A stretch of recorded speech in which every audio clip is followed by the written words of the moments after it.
तो बच्चों आप आ गए हैं क्लास 12th में, बन गए हैं स्कूल की सीनियर मोस्ट क्लास। तो फर्स्ट ऑफ ऑल कॉन्ग्रेचुलेशंस। इस वीडियो में हम बात करेंगे कुछ ऐसे पॉइंट्स की कि 12th की पढ़ाई हम कैसे शुरू करें कि टाइमली हमारा सिलेबस कंप्लीट हो जाए, रिवीजन के लिए भी टाइम मिल जाए और एग्जाम से पहले आप रहें बिल्कुल कॉन्फिडेंट।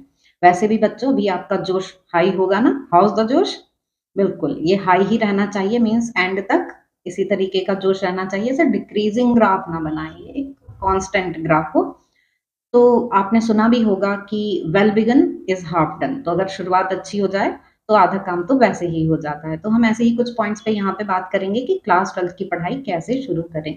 सबसे पहले तो बच्चों आप बेसिक्स रिवाइज कर लीजिए। तो क्लास 11th में आपने वेक्टर्स पढ़े थे, डिफरेंशिएशन और इंटीग्रेशन, इनके फॉर्मूले, इनको रिवाइज कर लीजिए। मैकेनिक्स के फॉर्मूले, rotational motion, oscillation and waves, ऐसे मतलब ये कुछ कुछ चीजें, स्पेशली वेक्टर्स एंड कैलकुलस, इनको तो ज़रूर अच्छे से रिवाइज कर लीजिए।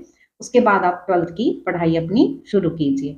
तो अब जब आप 12th की पढ़ाई शुरू कर रहे हैं तो आपको बुक्स कौन-कौन सी चाहिए? तो NCERT no doubt best book है, लेकिन इसके साथ-साथ आपको किसी रेफरेंस बुक की भी ज़रूरत पड़ती है।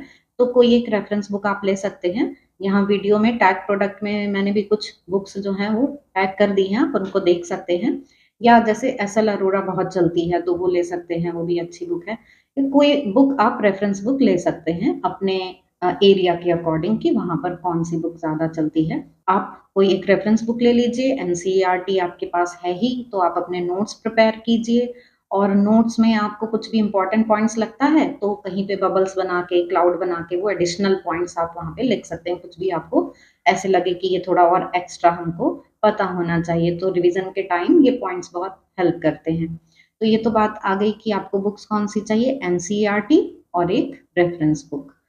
उसके बाद बच्चों जैसे क्वेश्चन पेपर आप देख ही रहे हैं कि एप्लीकेशन बेस्ड हो गए हैं। एप्लीकेशन बेस्ड से मतलब है कि आपने पढ़ लिया लेकिन आपको हर बार कोई कुछ ना कुछ नया ही क्वेश्चन फेस करने को मिल रहा है।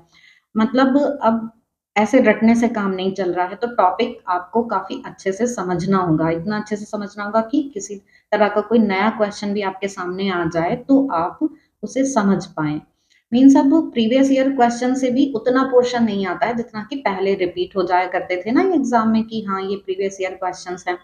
तो आप देख ही रहे हैं कि ऑब्जेक्टिव ज़्यादा हो गया है क्वेश्चन पेपर में, पोर्शन कॉम्पिटेंसी बेस्ड क्वेश्चंस आ रहे हैं। कॉम्पिटेंसी बेस्ड क्वेश्चन के लिए बच्चों सीबीएसई ने अपनी वेबसाइट पे भी कॉम्पिटेंसी बेस्ड क्वेश्चंस अपलोड किए हुए हैं चैप्टर वाइज, तो आप वहाँ से भी देख सकते हैं। तो ये बात हो गई क्वेश्चन पेपर की, हमने नोट्स की भी बात कर ली, हमने बुक की भी बात कर ली। सबसे ज़रूरी क्या है? कंसिस्टेंसी, कि आप जिस तरीके से पढ़ाई शुरू कर रहे हैं वो मेंटेन रहेगी तो टाइमली आपका सिलेबस हो ही जाएगा बिल्कुल। तो ऑल द वेरी बेस्ट, आपकी 12th की जर्नी शानदार हो। और भी आपके कोई डाउट्स हो, कुछ पूछना चाहें आप तो कमेंट सेक्शन में पूछ सकते हैं।